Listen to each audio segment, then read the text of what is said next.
3 сарын 31. Шинэ итгэгч байж болохгүй. Эсбүүс бие тон. Диаволын шүүлтэд унахгүй. 1-р Тимот 3:6. Илч Паул ахлагчдын шалгуурыг жагсаахдаа энэ ажлыг шинэ итгэгчээр хийлгэх бодлыг шууд үүсгэсэн. Аргалзагч хүнд мэрэгэн ухаан эрүүл шүүлт зайлшгүй хэрэгтэй. Иймд чанарууд нь сүнслэг төлөвшил ба бурханлаг туршлагаас бий болдог.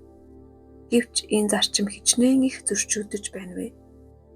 Амжилттай залуу бизнесмен эсвэл улс төрч эсвэл мэргэжлийн хүн нутгийн чуулганы нөхөрлөлд иржээ.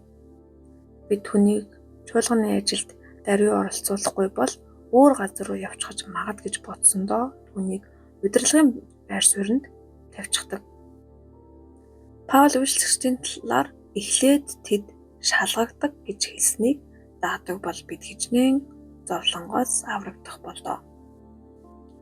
Энэхүү сүнслэг зарчмыг бүр муугар зөрчигдгөн гэвэл одууд Христэд итгэсэн даруйд тэднийг олонний өмнө өргөмжилж сурталчлах явдал юм. Жишээ нь Христэд итгэхээс өмнө хөлбөмбөгийн ертөнцид алдартай шилдэг тамирчин байсан нэг хүн байж гэтэл зарим нөхөд түүнийг Даанаас Бершеба хүртэл мандуулдаг. Холливуудын жүжигчин Христэд итгэсэн даруйд онцлог мэдээ болдог. Тэгээд түүнээс гэрэлтийн өмнөх бэлгийн харилцаа, түр засгийн оноодог ял шийдгэлгээд юм болгоны тухай санал бодлыг нь асуудаг. Итгэсэн даруйдаа бүхий л мэрэгэн ухааныг олж авахгүй шүү дээ. Тэгвэл өмнө нь гэмт хэрэгтэн байсан хүн эзнийг мэддэг болвол яах вэ? Түүнийг бид хурдан мөнгө олох гэсэн этгээдүүдийн гар хөл болчихгүй гэж эмээдэг шүү дээ. Ийм их ялгаатай. Доктор Пол Баумгартнер ингэж хэлж байна. Христэд дөнгөж итгэсэн хүнийг олонний өмнө гаргахыг би огт дэмждэггүй. Бурхны үгийн үр зүрхэнд гүн үндэслэж зохих үр жимсээ гаргах хүртэл тодорхой хугацаа хэрэгтэй. Гэтэл урлаг, спорт, улс төрийн ертөнцийн нөлөө бүхий хүмүүсийг Христэд итгэсэн даруйд сайн мэдээний тайзан дээр олонний өмнө гаргаж мандуулах нь Христийн үйл хэрэгт төгж боршгүй гар зочруулдаг.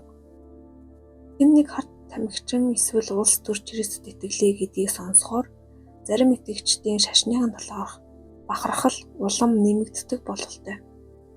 Христийн гэхээр л сул доройчууд, нэр төргүйчүүд байдаг, сэтгэл дундуур байдаг. Тэдний хувьд алдартай хүн итгэсэн гэдэг үг өөртөө итгэх итгэлийг нь нэмэгдүүлдэг бололтой. Гэвч тэдгээр бааtruуд диаволын зэмсэг болж байдаг. Өөрсдөө ч мэдэхгүйгээр түүний зайлт явуулгын гар хөл болж нүгэл дунан эзэн Есүсийн гэрчлэлд маш их буруутгал бий болгоцгоодог. Алдартай ч алдаргүй ч жинхэнэ аврагдсан хүн бүрийн төлөө бид Бурханд талархдаг. Гэхдээ Христийн ажлыг урагшлуулахын тулд шинэ итгэгчдийг эндэр дээр гаргах юм уу? Камерын өмнө зогсоох нь шилдэг санаа гихт хөрвдлөөсөө бид салах цаг болжээ.